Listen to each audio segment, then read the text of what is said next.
네, 영건님, 제가 최근에 굉장히 재밌게 보고 있는 그런 드라마가 있는데 그 내용이 어렸을 때 이제 연인이었다가 어른이 돼서 다시 만나는 그런 스토리거든요. 근데 저는 이제 궁금한 게 영건이도 혹시 어렸을 때 뭐 짝꿍이었다가 근데 어른이 돼서 다시 만나니까 좀 느낌이 다르더라. 이런 좀 경험이 좀 있으실까요? 이런 얘기를 하기는 그렇지만 최근까지도 좀 네. 그런 경험이 있었습니다. 근데 결혼을 하신 걸로 제가 알고 있는데 최근에도 그러셨어요? 좀 위험한 거 아닌가요? 그 와이프가 이 채널에 네. 굉장한 그 열렬 구독자인데 오늘만큼은 제가 사실은 고등학교 때 짝꿍이 그때는 사실은 잘 몰랐고 제 눈에 들어오지 않았었는데 성인이 되고 최근에 다시 보니까 너무나 많이 달라졌더라고요. 그래서 좀 눈에 들어오는 이런 현상이 좀 있었습니다. 네, 여기까지만 얘기를 해주시는 게 좋을 것 같고요. 저희가 오늘 이제 공부해볼 기업도 바로 예전에 봤던 모습과 많이 달라져서 이제는 좀 끌리고 있는 그런 기업이거든요. 다시 만난 너, 왜 자꾸 근데 끌리는 걸까? CJ 제일제당 편 지금부터 시작하도록 하겠습니다.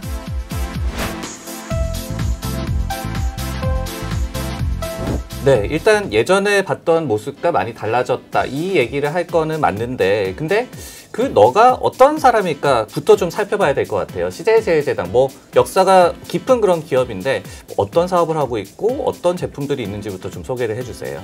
네, 뭐 CJ제일제당 하면 사실은 단순히 내수에서 설탕을 만들고 네. 밀가루 만들고 또 만두 만드는 기업이 아니냐 이렇게 생각하시는 경우가 많습니다. 하지만 사업 부문을 조금 이렇게 발라본다고 하면 굉장히 좀 다양한 산업을 전개를 하고 있다 이렇게 좀 생각을 해주시면 될 것 같아요.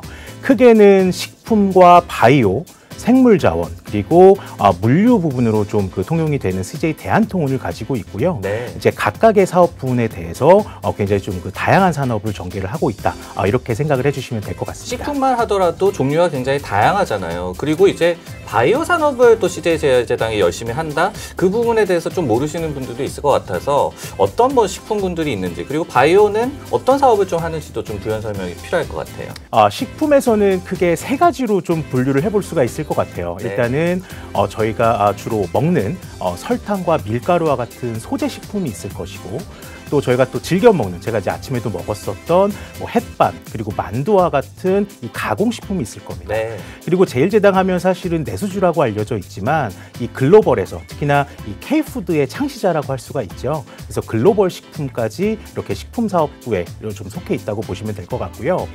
특이하게도 이 회사는 이 바이오 사업도 하고 있습니다. 이를테면 뭐 중국을 비롯해서 이제 해외에서 이 식품 첨가제 그리고 사료 첨가제 사업을 하고 있고요. 네. 예를 들면 저희가 외식을 했을 때 굉장히 맛을 낼 수 있는 MSG라는 굉장히 좀 마법의 가루가 있을 텐데 이 원재료가 되는 핵산이라든지 아니면 돼지나 소를 키우는데 영양을 촉진시켜 줄 수 있는 라이신 그리고 심지어는 사료 그리고 양계 축육 사업까지 조금 진행을 하면서 좀 1차 산업까지 전반적으로 아우르는 기업이라고 말씀드릴 수 있을 것 같습니다. 네, 그런 부분에 이제 친환경적인 거를 좀 접목을 해서 바이오 산업도 영위하고 있다. 그런 거를 또 화이트 바이오라고 얘기를 하더라고요. 이런 또 개념도 추가적으로 또 공부를 하시면은 이해하시는 데 도움이 될 것 같습니다. 이렇게 뭐 다양한 사업부와 그리고 제품군들 좀 살펴봤는데 실제로 그러면은 CJ제일제당이 돈을 버는 데 있어서 어떤 부분에서 돈을 좀 많이 벌고 있는지 그 비중을 한번 알아볼까요? 말씀드렸었던 바이오와 생물자원 그리고 이제 물류 같은 경우는 네. 사실은 이 변동성이 굉장히 큰 사업이고요.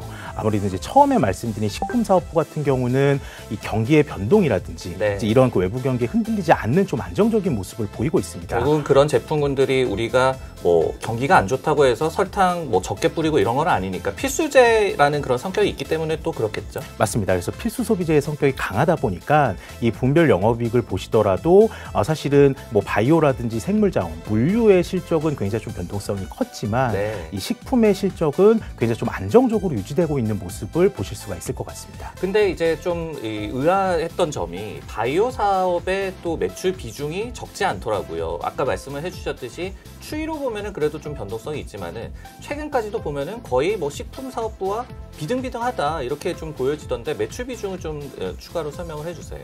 네, 사실 이제 이 바이오 산업은 굉장히 조금 시황에 좀 연동이 되는 사업입니다. 그러니까 아무래도 기억하시겠지만 2019년에 아프리카 돼지열병이 있으면서 이 중국에서 돼지의 사육 두수가 좀 급감을 했었다가 작년에는 좀 급증을 하는 사이클로 좀 바뀌었는데요.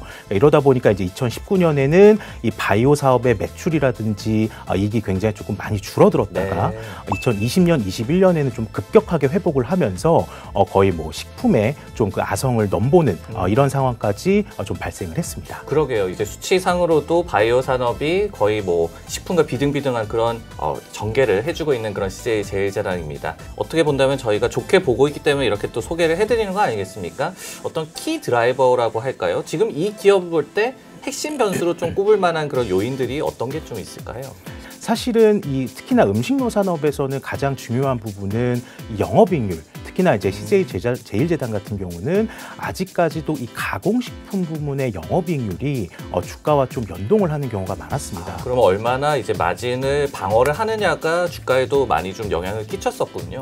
맞습니다. 그렇다 보니까 이제 이 마진 방어를 위해서는 크게 두 가지 팩터들. 첫 번째는 이 P, 즉 이 제품 가격을 얼마나 효과적으로 인상을 하느냐.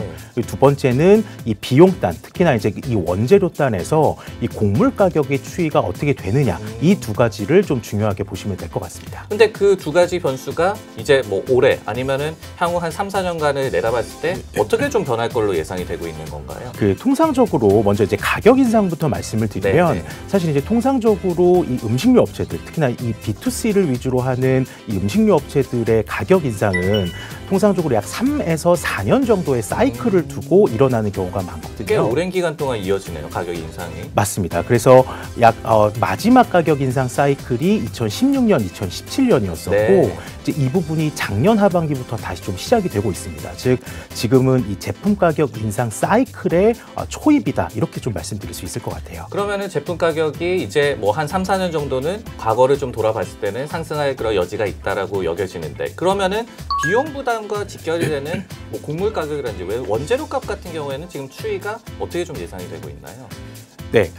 사실은 이제 이 곡물 가격 같은 경우도 2014년에 급락을 하고 나서는 굉장히 좀 낮은 수준에서 유지가 되다가 2020년, 즉 이제 그 코로나가 발병이 되고 나서는 굉장히 좀 큰 폭으로 오르고 있는 상황이라고 보시면 될 것 같아요. 그래서 2020년 중반부터 2021년 하반기까지 곡물 가격이 좀 급등을 하는 모습이 나타났었고 그래서 이제 작년도 실적 같은 경우를 보시면 사실 제품 가격 인상은 못했는데 원재료 가격이 좀 많이 오르다 보니까 작년에는 사실은 실적 부담이 굉장히 좀 컸었습니다.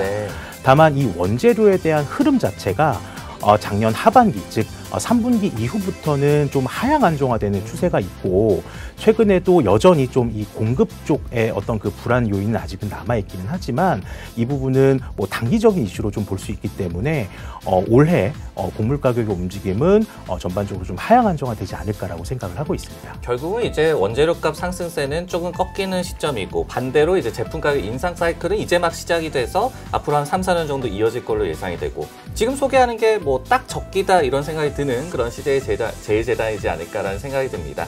근데 이제 저희가 이제 서두에도 얘기를 드렸듯이 가장 중요한 얘기가 이 과거에는 좀 놓쳤던 그런 매력을 다시 보니까 너무 끌리더라 이런 내용 아니겠습니까? 그 부분에 대해서는 그럼 CJ 제일제당에 대입을 해본다면 어떤 부분에 또 주목을 하고 계세요? 네, 이렇게 앞에서 말씀하신 것처럼 제가 아직도 그녀 생각이 나는데요.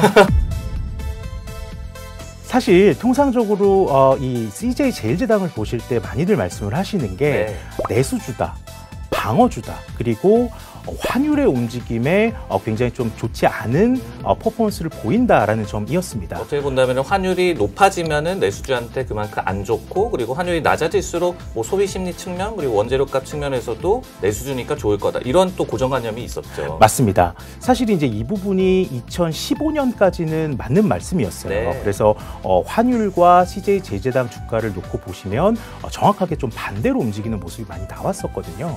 근데 이제 이 회사가 2015년 이후에는 글로벌 CJ, 그레이트 CJ 이런 비전을 좀 두고 기업을 운영을 하다 보니까 해외 쪽에서 굉장히 좀 많은 드라이브를 걸기 시작을 했습니다. 그래서 이제 2018년에는 미국의 슈안스라고 하는 그 냉동 피자 회사를 사게 되면서 네. 이 K푸드라고 하는 어떤 이 최근에 유행하는 요 말에 좀 시초가 되었다. 이렇게 좀 보실 수도 있을 것 같아요. 저도 그 영상 봤어요. 그 비비고를 그 미국 홈쇼핑에서 이제 광고를 하고 판매를 하는데 굉장히 이제 인기가 많고, 그리고 저는 뭐 농구를 좋아하는데 농구팀이 맞습니다. 비비고라는 그 마크를 이번에 했잖아요. 그 정도로 K푸드를 선봉을 하고 있는 또 CJ 제당이지 않을까 생각이 드네요. 맞습니다. 그래서 사실은 예전에는 환율이 오르면 굉장히 좀 좋지 않을 것이다. 그리고 글로벌 소비 경기와는 사실은 상관이 없을 것이다. 네. 그냥 내수 소비 경기와 관련이 있을 것이다. 이러한 고정관념들이 최근에는 굉장히 좀 깨지고 있는 모습들이 많이 좀 나오고 있어요. 그래서 그림 보시는 것처럼 이 미국 내에서 그 비비고 만두의 입점률이 굉장히 좀 높아지고 있고, 이에 따라서 오히려 이제는 환율의 상승이 CJ 제당 기업 가치에 굉장히 좀 긍정적으로 작용하는 그런 과거와는 조금 다른 모습들이 나타나고 있습니다. 마치 수출 기업처럼 뭐 그렇게 변모를 해간다, 글로벌화된다라는 점을 우리가 그동안 놓쳤었는데 이제는 꼭 좀 주목을 해야 되는 것 같다. 뭐 대입을 해보자면은 유학을 갔다 온 그녀가 굉장히 예뻐졌다, 이렇게도 생각을 해볼 수가 있겠네요. 맞습니다. 네, 오늘 이렇게 CJ 제일제당에 대해서 공부를 해봤는데요. 오늘 음식료 이 섹터와 소개팅을 해봤습니다. 연구원님, 소개팅 좀 어떠셨어요? 너무 좋았습니다. 그러면은 애프터 해주실 거죠? 당연하죠.